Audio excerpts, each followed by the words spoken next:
5 unit आहेत. 5 युनिटमध्ये तुमचे मेन टॉपिक जे आहेत, सो एका युनिटमध्ये मल्टिपल टॉपिक्स आहेत मित्रांनो. तर मी मेन टॉपिक्स तुम्हाला सांगतोय.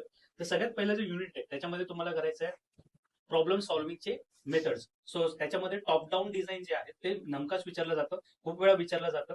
आपण एक व्हिडिओ पण बनवलेला आहे ज्याच्यामध्ये आपण पूर्ण अनालिसिस केलेलं आहे. त्याच्यात पण तुम्ही बघितलं असेल की जर प्रॉब्लेम सॉल्व्हिंग मध्ये जर प्रश्न विचारला जातो पायथॉन मध्ये, तर तो कोणत्या पद्धतीने तुम्ही प्रॉब्लेम सॉल्व्ह करता, तर त्याच्यात वेगवेगळे प्रकार आहेत. तर टॉप डाऊन अप्रोच जो आहे त्याच्यावर बऱ्याच वेळा प्रश्न विचारला गेला आहे. त्याच्यानंतर वेगवेगळे प्रोग्रामिंग पॅराडाईम्स आहेत, जसं monolithic programming, structure programming, object oriented programming.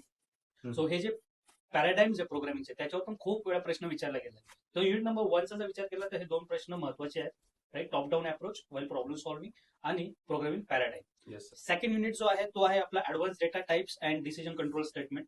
त्याच्यामध्ये डेटा टाइप्स मध्ये लिस्ट, डिक्शनरी आणि टपल हे 3 डेटा टाइप्स महत्वाचे आहेत. आणि त्याच्यामध्ये डिसिजन कंट्रोल स्टेटमेंट म्हणजेच इफ एल्स स्टेटमेंट आणि नेस्टेड इफ, राईट, ह्याच्यावर तुम्हाला प्रोग्राम लिहायला येणार, राईट, 100%. सो तुम्हाला इफ एल्सचा वापर करता यायला पाहिजे. नेस्टेड इफ जर तुम्हाला वापरायचं आहे ते वापरता यायला पाहिजे. फॉर लूप तुम्हाला कोड करून लिहिता यायला पाहिजे, राईट. सो हे आहे सेकंड युनिटचं. So if else, nested if आणि फॉर लूप, राईट. आणि त्याच्यानंतर तुमचे 3 डेटा टाइप्स लिस्ट, डिक्शनरी आणि tuple, right. This is for the second unit.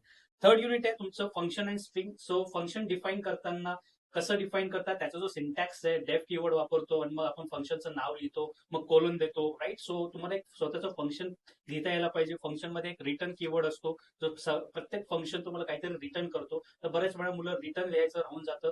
So ह्या गोष्टी पण तुम्हाला लक्षात घ्यायला पाहिजे. आणि त्याच्यानंतर त्याच युनिटमध्ये स्ट्रिंग, जे सगळ्यात टॉप म्हणजे पूर्ण टीपीएसचा सिलेबस घेतला तर स्ट्रिंगला सगळ्यात हायेस्ट वेटेज आहे.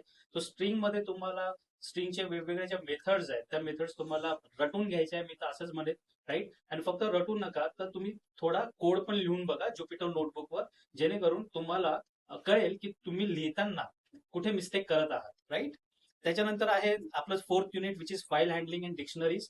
सो फाईल हँडलिंग मध्ये जसं मी याच्या आधी सांगितलं की महत्वाच्या टॉपिक्स मध्ये जर तुम्हाला पास व्हायचं आहे तर फाईल हँडलिंग हा एक मेजर टॉपिक आहे, ज्याच्यामध्ये तुम्हाला फाईल लिहिणं म्हणजे राईट करणं, त्याच्यानंतर ती फाईल रीड करणं, एखाद्या फोल्डरमध्ये किती फोल्डर्स आहेत ते बघणं, म्हणजे लिस्ट DIR फंक्शन आहे, रीड लाईन्स फंक्शन आहेत. हे जे फाईल हँडलिंगचे फंक्शन्स आहेत एवढे केले तरी पुष्कळ आहे, जास्त काही आहे नाही फाईल हँडलिंग अँड डिक्शनरीज मध्ये.